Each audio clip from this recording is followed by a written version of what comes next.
So Desi Dundon's fiancée, Ciara Lynch, has accepted. She has pleaded guilty to money laundering. She was caught with 50,000 in the days after Robbie Lawlor was murdered in Belfast. She's the partner of Desi Dundon, who's the brother of Ciara Dundon, who was arrested in Belfast but released by the PSNI, along with his nephew, Levi Colleen, and another man called Quincy Bramble. Now, the PSNI in the north are adamant that the Dundons had nothing to do with Robbie Lawlor's murder. They allowed them walk free and travel back to the south in the aftermath of their arrest. They released Levi Colleen unconditionally.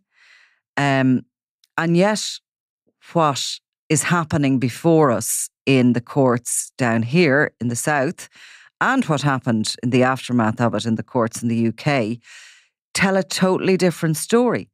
Now, the trial for a number of men who are charged in relation to the murder of Robbie Lawlor is listed for September. And, you know, the PSNI's position hasn't changed. The state essentially has laid out its position in the case that the Dundons have nothing to do with it. And yet, we have Ciara Lynch going away to jail for 18 months, admitting that she picked up this money, this 50,000. We know it was picked up from members of the Maguire organisation. Yeah. And we know that in custody, herself and her co-accused, Kathleen O'Reilly, are asked, has this money anything to do with Robbie Lawlor's murder? So it makes it extremely complex. And like, you wonder, is there two separate investigations going on? And I should point out, by the way, before we start talking in detail about this, that all this happens in the days after EncroChat hack goes live. Yeah. So look, I mean, somebody's handed over 50 grand and it's not for, a benevolent act that the Maguires are handing over 50 grand to Ciara Lynch. To the Dundons. Essentially to the Dundons. So obviously, Ciara Lynch pled guilty and so does her co-accused. So you don't get a trial of the facts as such. The guilty plea means that although the guards will give some evidence and have in previous hearings, you don't automatically, the state doesn't have to prove why the money was handed over in order to prove it's a criminal act, because that act is proven by the guilty plea if you want. But there is something has gone on.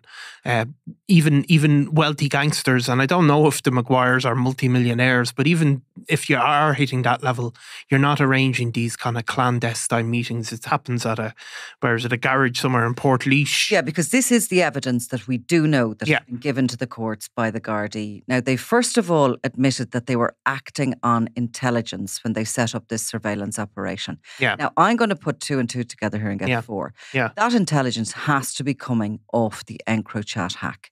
We do know that Ireland is one of the countries that is receiving this intelligence, this gangland chitter-chatter, basically. Messages are coming through to the Crime and Security Division of the Garda Síochána on a daily basis at this point, because this is April 6th. Yeah. Robbie Lawlor shot dead on April 4th. It's only 2 days later.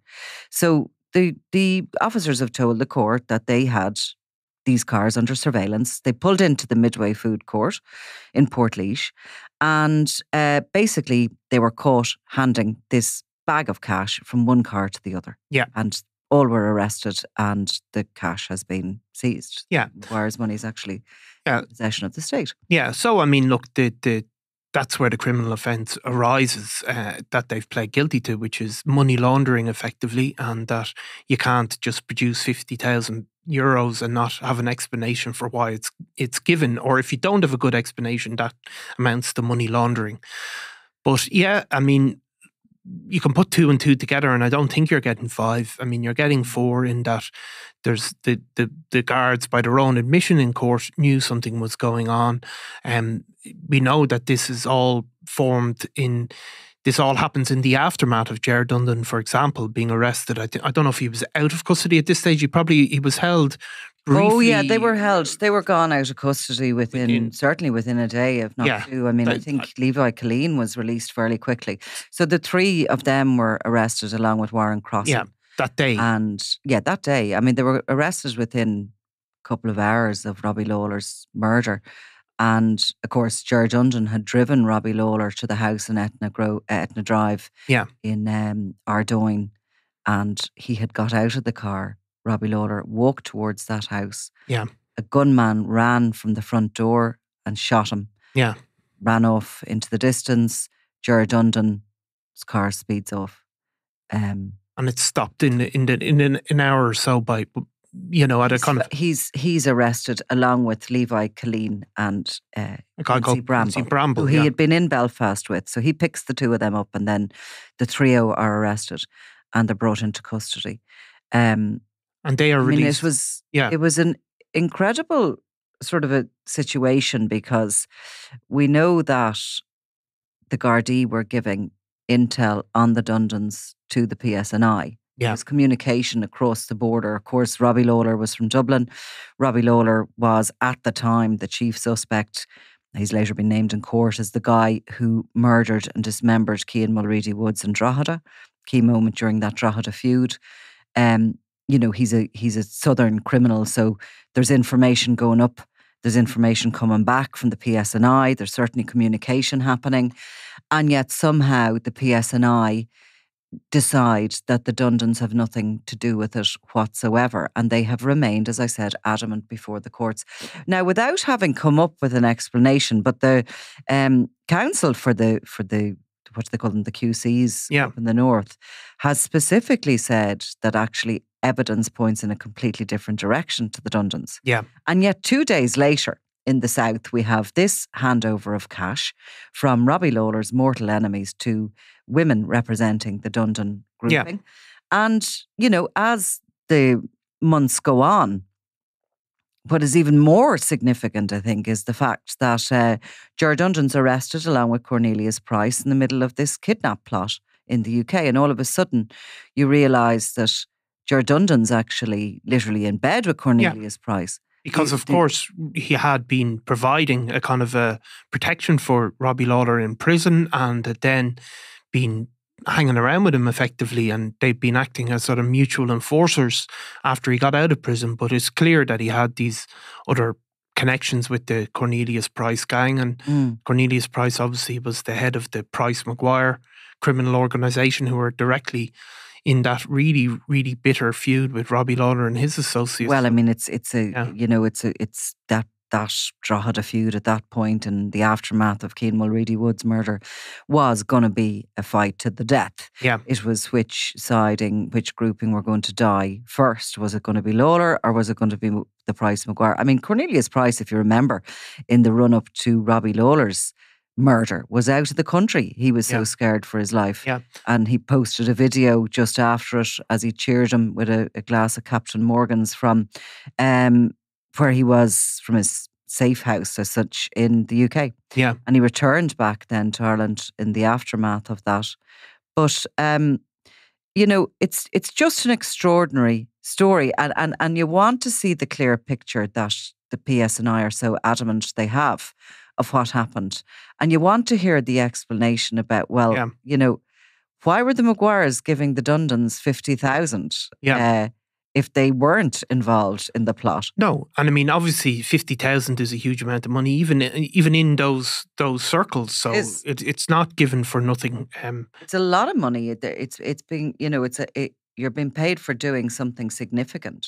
So 50,000. I mean, and it's then interesting, even the evidence the guards gave in connection with the two women who've been pled guilty. The detective, for example, accepted that O'Reilly was not a member of a criminal gang in Limerick or anywhere else, and that she had no role in organising the handover of the money. And we also heard that Ciara Lynch was not involved in any, not involved in a criminal organisation. And although they're collecting this money on behalf of them, not suspected of, we know that they're not suspected of any role in the murder. But that doesn't... She was described as more culpable, was she not? She was described as more culpable, as in more in regards to organising the collection of money, and her phone was analysed and there were WhatsApp messages arranging this handover. So that's their role. They're collecting money. I mean, And Lynch, of course, is a long-term partner of Desi Dundon, and that crazy story that, of course, they met when she was 12 years of age. He had been jailed for life for the murder of Kieran Keane, and she had gone into prison to visit somebody else, and their eyes met across the visiting room. And she has been a committed partner of his ever since, obviously not having ever physically been with him. No. And I mean, I remember over the years being up and down to Limerick, and she was living in his house, which is located right beside the house of John Dundon and across the road of the house of Wayne Dundon. And at that point, all the Dundon women are in those houses. But she is definitely Desi Dundon's woman, and they're due to marry when he is eventually released from prison. Which possibly won't be anytime soon, even though he's already served the 23-year sentence. So he's in Mountjoy, yeah? He's in Mountjoy. So she's obviously in the Docas. She'd be in, she'd be in Limerick. I would imagine she'd be in Limerick, close to where her family are, But it can happen, of course, if both people are in prison, that the prison service do arrange for inter-prison visits. I don't know if you know that. If both... What sort of inter-prison visits? Well, if you're married, certainly a married couple, but I'd imagine it also, if you're in a long-term partnership, like if you're in, if you were in prison in the Docas and your husband is in Mountjoy, they can arrange family time visits where you both meet up in. That's a fact. I know that for a fact. Sorry, but so you both... Say it was your kid's birthday.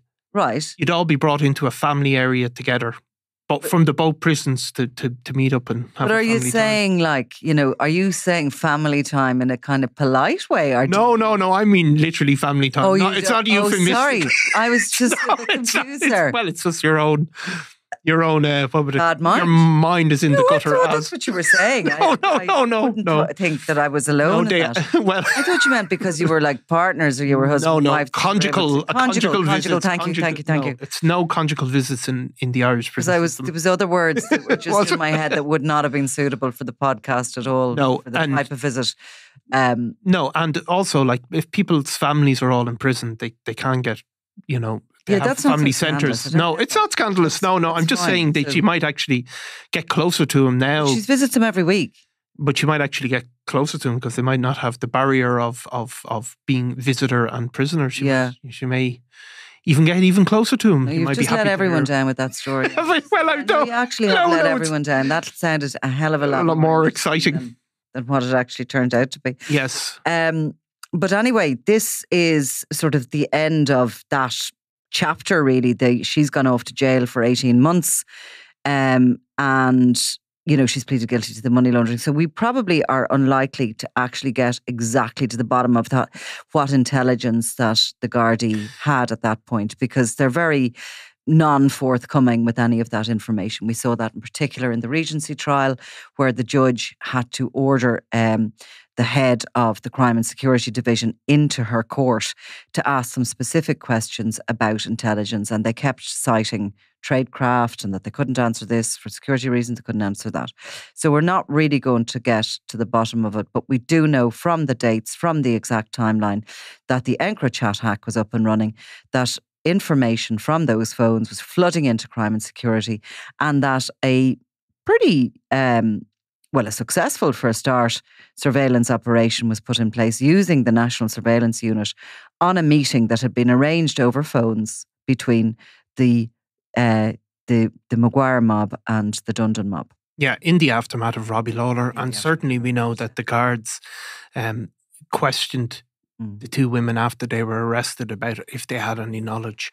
And don't forget, by the way, that in the North, during the bail hearings for Adrian Holland and Patrick Tier, at one point, Joe Brolly, who's a barrister acting for Holland, stood up in court and gave a scenario to the judge, which is what he believed and the defence team believed had happened. And during that scenario, he names Levi Dundon, son of John Dundon, nephew of Ger Dundon, as the gunman. Yeah. And laid out a scenario which really took in the CCTV, the movements of the cars that have already been discovered before the courts, and laid out a scenario that basically the Dundons had double-crossed Robbie Lawlor. And again, if you look at the MO of the Dundons, look into their past, look at what they've done, the double cross is something that they have permanently used as an organised crime group. Yeah, and of course there have been previous suggestions that they may have opportunistically, Desi Dundon or one of the leading members of that gang may have opportunistically claimed a reward for involvement that he hadn't, in a murder plot that he hadn't actually carried out. So that was also laid out. To actually, to take that theory, you actually have to conclude that Cornelius Price at that particular moment worked with them to turn over the Maguires. Do you get me? I do. I mean, it seems very elaborate. It seems very elaborate. But that has been put out there. Yeah. Obviously, Levi Killeen was not charged, was released unconditionally, and is not a suspect from the PSNI's behalf or anything. Well, they've said that back to the court. The PSNI have said that they absolutely don't believe the Dundons had anything to do with it, and that the evidence they have points in a different direction. But Joe Brolly has said that in open court, that is the theory of Holland's defence team. So I suppose when we see the guys that are on charge, Adrian Holland and Patrick Tier, and we've already heard some details of that in previous hearings, and it has been said specifically that they were not suspected of involvement of being the actual shooters. Gunmen, So we see what evidence is produced. Obviously, EncroChat evidence has been produced in cases in the north, not down here, but it has been introduced in courts up there. But whether that'll be the case or not, we'll just have to wait and see, I suppose. Yeah, because it would be very interesting to see sort of the connections, because of course the PSNI have also told the courts in the north, it's part of their objections to bail, that they believe that there was up to 20 people involved in the plot to kill Robbie Lawlor. Yeah. Fascinating anyway. Yeah, fascinating, confusing, and certainly elaborate one way or the other, isn't it? It's the subject of my next book. Exactly. There you go. There you go. Right, listen, we'll leave it at that. Thanks, Nicola. I'm Nicola Tallant, and you're watching Crime World, a podcast about criminals, drugs, and the underworld in Ireland and across the globe. Make sure you subscribe to our channel and turn on notifications so you can be the first to watch all our latest episodes. You can also listen wherever you get your podcasts.